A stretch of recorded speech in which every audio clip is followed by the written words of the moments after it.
Pour les païens, la croix symbolisait la souffrance et la mort. Mais le Seigneur a changé le sens négatif de ce symbole, de façon qu'aujourd'hui, la croix symbolise la vie et le salut. Et vous, est-ce que vous transmettez cette bonne nouvelle aux autres autour de vous?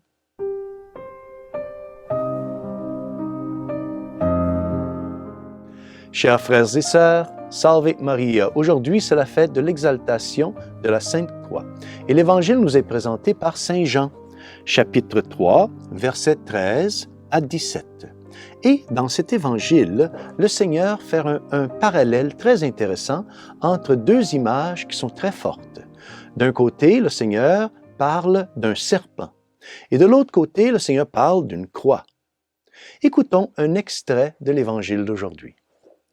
De même que le serpent de bronze fut élevé par Moïse dans le désert, ainsi faut-il que le Fils de l'homme soit élevé, afin que tout homme qui croit obtienne par lui la vie éternelle.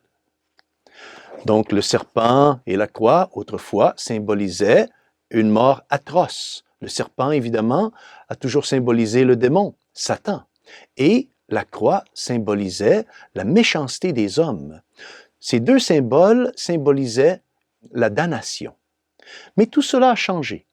Pour ceux qui ont la foi, aujourd'hui, le serpent de bronze et la croix symbolisent la vie, symbolisent le salut, symbolisent la liberté. Pourquoi?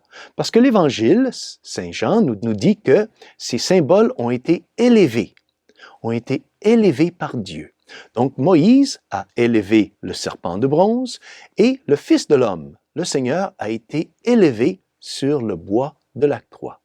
Lorsque Moïse a élevé le serpent de bronze, tous les Israélites qui étaient piqués par un serpent et qui regardaient le serpent de bronze étaient guéris et sauvés d'une mort physique.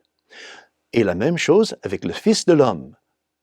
Toute personne qui regarde le Fils de l'homme, le Seigneur, élevé sur le bois de la croix, est sauvée de la mort éternelle. Voilà un peu notre mission.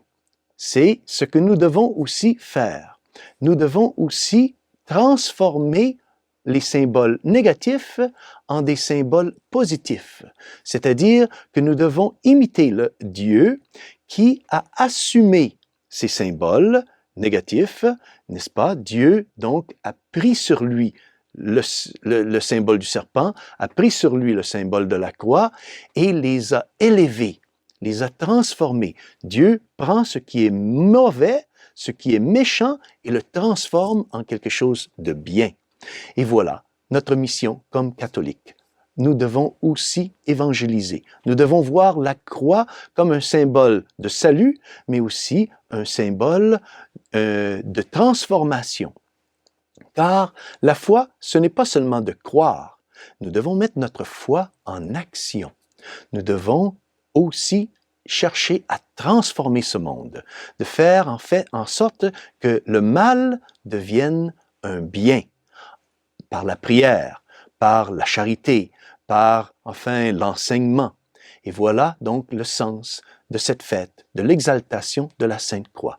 La Sainte Croix, c'est un symbole de salut. Pourquoi? Parce que Dieu l'a élevé, Dieu l'a transformé.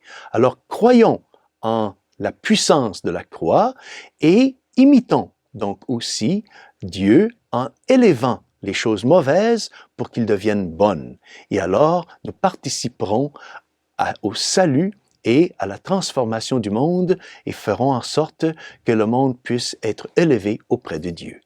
Et que Dieu Tout-Puissant vous bénisse, au nom du Père, du Fils et du Saint-Esprit. Amen. Salve Maria.